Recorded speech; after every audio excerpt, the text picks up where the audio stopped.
அலிர்லியானு அவங்களுக்கும் இன்னொரு சஹாபி காலித் பின் வலீதுன்னு நினைக்கிறேன், அவங்களுக்கெல்லாம் செட் ஆகாது. நிறைய சஹாபாக்கள் அப்படி இருக்காங்க, அவங்களுக்குள்ள குரூப்பிங் இருக்குது. இவங்க அவங்களுக்கு செட் ஆக மாட்டாங்க, அவங்க இவங்களுக்கு செட் ஆக மாட்டாங்க. ஆனால் ரசூல்லா ஒரு வேலைன்னு போட்டு இவர் லீடர் அப்படின்னு போட்டு கீழே போயிட்டு வா அப்படின்னா உயிரை கொடுத்து சண்டை போடுவாங்க.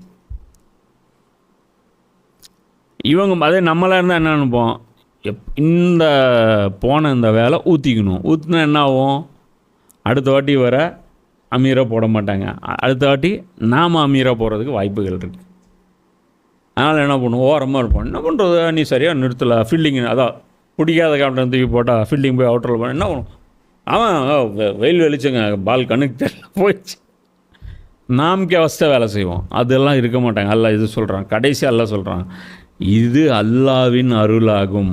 இப்படிப்பட்ட ஒரு தன்மை ஒரு ஆளுக்கு உருவாயிருச்சு அப்படின்னா இது அல்லாஹ்வுடைய ரஹமத்து. தான்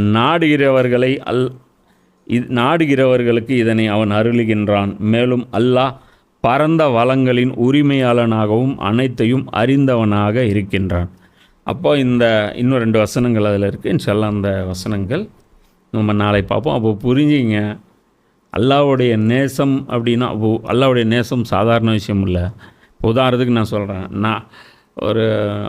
ஒருத்தர் இருக்கார், அந்த நாகாமூட்டோ அப்படின்னு ஒருத்தர் இருக்கார், எல்லோரும் அவங்க நாளையிலேருந்து நேசிங்க அப்படின்னு.